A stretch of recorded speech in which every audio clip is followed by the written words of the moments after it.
Hi, welcome to Dear Grownups. This is the show where we talk about childhood, the connections that we make, and the messy, meaningful moments that we make in between.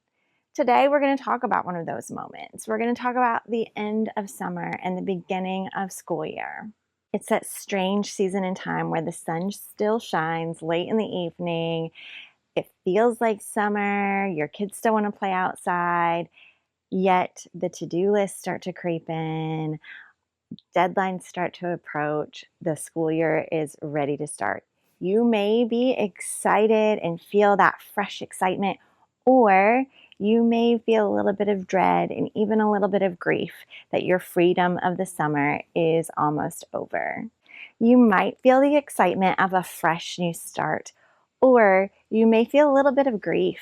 You're going to miss your slow mornings, your days that weren't scheduled down to the minute. If you're like me, you might feel a little bit of the Sunday Scaries, but for an entire season.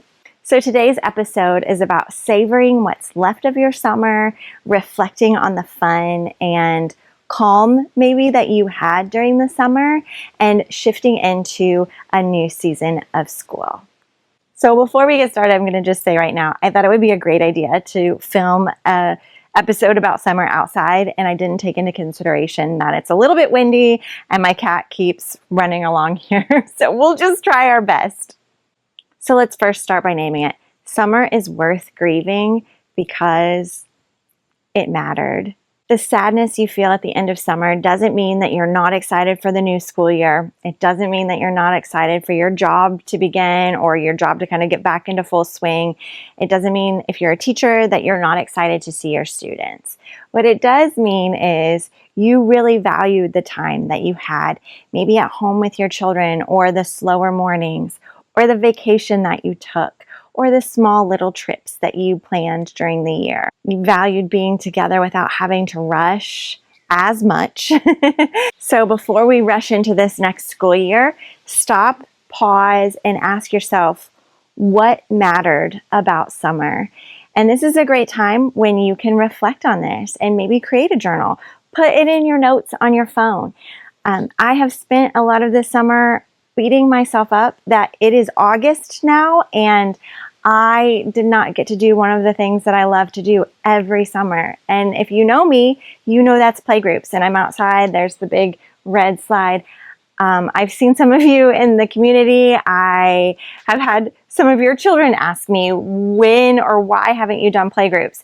And to be really honest, I had every intention of doing playgroups this summer. I cleaned up our outside atelier. I got new materials. I pored over my calendar and tried to find spaces that I could carve out to do a playgroup. And I'll be honest, it just didn't happen for multiple reasons. My family has been really busy this season.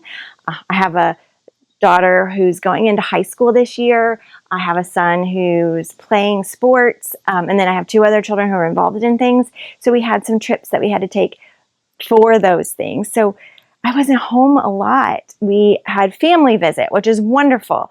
We had some weird weather this summer. It either was really cold in the beginning, but that's kind of when our time was taken up, or it's been ridiculously hot. And I knew I wouldn't want to be out there sweating. I really didn't want to clean up after playgroup. And I knew you wouldn't want to be outside with your children at the heat of the day unless we had like a pool or something. And I don't have a pool yet. I didn't have a playgroup, and I've grieved that. I've looked over my summer and have been so sad about that. We're going to bring playgroup back. I'm just not sure when yet, but what I've had to do is reflect on the things that I have got to do this summer. Journal it, write it down. Write down all the trips you've taken, whether it's full-blown week trips to a destination or day trips somewhere. Write down the times that you've gotten to go to the movie theater. Write down the people you've gotten to visit with. Write down the family meals you've gotten to have that have been a little bit slower paced. Write down all of the opportunities that your children have had this summer. That bird is really loud, and if you know me, you know I'm not a huge fan of birds. It's safe. I don't see the bird anywhere. But write down all of the amazing things that you've gotten to do this summer. That will help you be more grateful for the opportunities that you did have and not focus so much on the things that you didn't get to do. So definitely get out a notebook or a big piece of paper or the notes app on your phone and reflect on a few questions. First of all, you can jot down some of the things that you got to do. So just kind of a tally of the things you did this summer, but also you can ask yourself some more in-depth questions, and you can do this with your children too.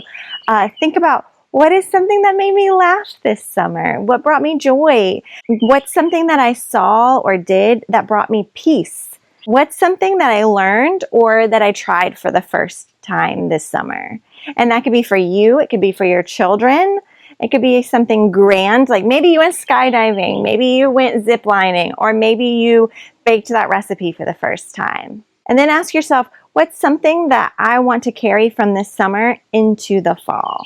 So as you're reflecting, you can do this in written form. You can make a video. You can have your children draw pictures and write what they're thinking, or they can write what they're thinking about their summer. The format doesn't matter. The purpose of it is just to reflect on your summer and to value the meaning that you had behind it. And so even though we're flipping the calendar or we're starting a new school year, doesn't mean that we have to leave the lessons from the summer behind. We want to carry our best parts of the summer into the fall or into the new school year.